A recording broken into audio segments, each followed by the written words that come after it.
ಕೇಂದ್ರ ಸರ್ಕಾರಕ್ಕೆ ಸೋನಂ ವಾಂಗ್ಚುಕ್ ಷರತ್ತನ್ನ ವಿಧಿಸಿದ್ದಾರೆ.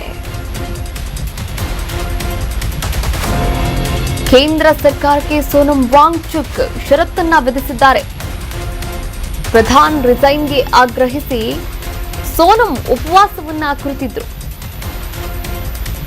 ತಮ್ಮ ಉಪವಾಸ ಕೊನೆಗೊಳಿಸೋಕೆ ಕಂಡೀಷನ್ ಹಾಕಿದ್ದಾರೆ. ಪ್ರಧಾನ್ ರಿಸೈನ್ಗೆ ಆಗ್ರಹಿಸಿ ಸೋನಂ ಉಪವಾಸವನ್ನ ಕುರಿತಂತಹ ಸಂದರ್ಭದಲ್ಲಿ ಅವರನ್ನ ಆಸ್ಪತ್ರೆಗೆ ಶಿಫ್ಟ್ ಮಾಡಲಾಯಿತು. ಧರಣಿ ನಿರಂತರ ವಿರುದ್ಧ ಕ್ರಮ ಕೈಗೊಳ್ಳುವಂತಿಲ್ಲ,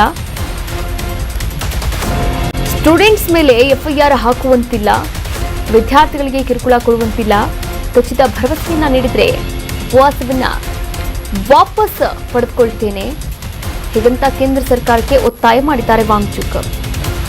ನೋಡಿ, ಸೋನಂ ವಾಂಗ್ಚುಕ್ ವಿದ್ಯಾರ್ಥಿಗಳ ಪರವಾಗಿ ನಿರಂತರವಾಗಿ ಉಪವಾಸವನ್ನ ಮಾಡಿರುವಂಥದ್ದು. ತಕ್ಷಣ ಅವರನ್ನ ಆಸ್ಪತ್ರೆಗೆ ದಾಖಲು ಮಾಡಲಾಗಿದೆ, ಚಿಕಿತ್ಸೆಯನ್ನು ಕೂಡ ನೀಡಲಾಗ್ತಾ ಇದೆ. ಇದೆಲ್ಲವೂ ಒಂದು ಕಡೆ ಆದರೆ ಇನ್ನೂ ಕೂಡ ತಮ್ಮ ಉಪವಾಸ ಸತ್ಯಾಗ್ರಹವನ್ನು ಆಸ್ಪತ್ರೆಯಲ್ಲೂ ಕೂಡ ಬಿಟ್ಟಿಲ್ಲ.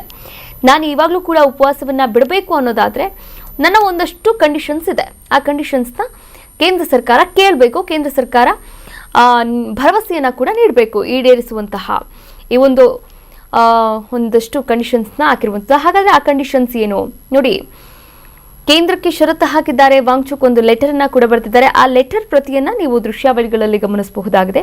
ಯಾರ್ಯಾರೆಲ್ಲ ಧರಣಿಗೆ ಕೂತಿದ್ದಾರೆ, ಪ್ರತಿಭಟನಾಕಾರರಿದ್ದಾರೆ, ಅವರ ವಿರುದ್ಧ ಕ್ರಮವನ್ನು ಕೈಗೊಳ್ಳೋ ಹಾಗಿಲ್ಲ. ಇದು ಕಂಡೀಷನ್ ನಂಬರ್ 1. ಇನ್ನು ಸ್ಟೂಡೆಂಟ್ಸ್ ಮೇಲೆ ಎಫ್ಐಆರ್ ಹಾಕೋ ಹಾಗಿಲ್ಲ, ಕಂಡೀಷನ್ ನಂಬರ್ 2. ಹಾಗೆ ವಿದ್ಯಾರ್ಥಿಗಳಿಗೆ ಕಿರುಕುಳವನ್ನು ಕೊಡುವಂತಿಲ್ಲ, ಕಂಡೀಷನ್ ನಂಬರ್ 3. ಹಾಗೆ ಖಚಿತ ಭರವಸೆಯನ್ನ ನೀಡಿದ್ರೆ, ಅಂದರೆ ನಾವೀಗೆಲ್ಲ ಮಾಡ್ತೀವಿ ಅಂತ ಖಚಿತ ಭರವಸೆಯನ್ನ ನೀಡಿದ್ರೆ ಮಾತ್ರ ನಾನು ಉಪವಾಸವನ್ನ ವಾಪಸ್ ಪಡೆದುಕೊಳ್ತೀನಿ ಅಂತ ಸೋನಂ ವಾಂಗ್ಚುಕ್ ಅವರು ಕೇಂದ್ರ ಸರ್ಕಾರಕ್ಕೆ ಒತ್ತಾಯವನ್ನು ಕೂಡ ಮಾಡಿದ್ದಾರೆ ಪತ್ರದ ಮೂಲಕ. ಇನ್ನು JP ನಡ್ಡಾ, ಜಿತೇಂದ್ರ ಸಿಂಗ್ ಸೋನಂ ಜೊತೆ ಚರ್ಚೆಯನ್ನ ಕೂಡ ನಡೆಸಿದ್ರು. ಉಪವಾಸವನ್ನ ಹಿಂಪಡೆಯುವಂತೆ ವಿನಂತಿ ಕೂಡ ಮಾಡಿಕೊಂಡಿದ್ದಾರೆ ಸಚಿವರು. ವೇದಾಂತ ಆಸ್ಪತ್ರೆಗೆ ಭೇಟಿ ನೀಡಿದ್ರು ಸಚಿವರು, ಮನವಿಯನ್ನ ಕೂಡ ಮಾಡಿದ್ದಾರೆ ವಾಂಗ್ಚುಕ್ ಬಳಿ. ಅವರ ಆರೋಗ್ಯವನ್ನು ಕೂಡ ವಿಚಾರಿಸಿದ್ರು. ಇದೆಲ್ಲವೂ ಒಂದು ಕಡೆಯಾದ್ರೆ ಪತ್ರದ ಮೂಲಕ ಅವರ ಕಂಡೀಷನ್ಸ್ ಅನ್ನ ಕೂಡ ಅಪ್ಲೈ ಮಾಡಿರುವಂಥದ್ದು. 22ನೇ ದಿನಕ್ಕೆ ಕಾಲಿಟ್ಟಿರ್ತಕ್ಕಂಥ ವಾಂಗ್ಚುಕ್ ಅವರ ಉಪವಾಸ, ಈ ಒಂದು ಉಪವಾಸಕ್ಕೆ ಕೊನೆ ಯಾವಾಗ, ಹಾಗೆ ಈ ಕುರಿತಂತೆ ಕೇಂದ್ರ ಸರ್ಕಾರ ಏನು ನಿರ್ಧಾರವನ್ನು ತೆಗೆದುಕೊಳ್ಳುತ್ತೆ, ಅಟ್ಲೀಸ್ಟ್ ಸದನದೊಳಗೆ ಈ ಒಂದು ವಿಚಾರವನ್ನ ಚರ್ಚೆ ಮಾಡೋಕೆ ಅವಕಾಶವನ್ನ ಮಾಡಿಕೊಡುತ್ತಾ, ಚರ್ಚೆಯನ್ನ ಮಾಡುತ್ತಾ ಮೋದಿಯವರು ಕಿರಣ್ ರಿಜಿಜು ಅವರಿಗೆ ಹೇಳಿ ಮಾಧ್ಯಮಗಳಿಗೆ ಹೇಳಿಕೆಯನ್ನ ನೀಡಿಸಿದ್ರು. ಆದರೆ ಅದರ ಬದಲಾಗಿ ಮೋದಿಯವರೇ ಖುದ್ದಾಗಿ ಹೇಳಿಕೆಯನ್ನ ನೀಡ್ತಾರಾ, ಸದನದೊಳಗೆ ಮಾತನಾಡ್ತಾರಾ, ಈ ಎಲ್ಲಾ ಪ್ರಶ್ನೆಗಳು ಕೂಡ ಇರುವಂತದ್ದು. ಕಾದ್ ನೋಡ್ಬೇಕಾಗಿದೆ ಇವತ್ತು ಏನಾಗುತ್ತೆ ಸದನದಲ್ಲಿ ಎನ್ನುವಂತಹ ವಿಚಾರ.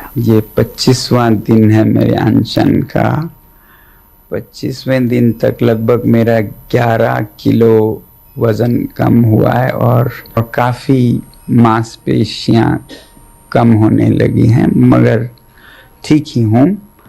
कल मैं रात को यहाँ गुड़गांव के एक निजी अस्पताल में लाया गया हूँ सफदरजंग से, और मैं दाद देना चाहता हूँ उन सभी छात्रों को जिन्होंने इतने शांतिपूर्ण तरीके से खुद पर लाठियाँ खाते हुए वापस कोई हमला न करते हुए, हालांकि बहुत उकसाने पर भी और कुछ तत्वों को पत्थर फेंकने के लिए.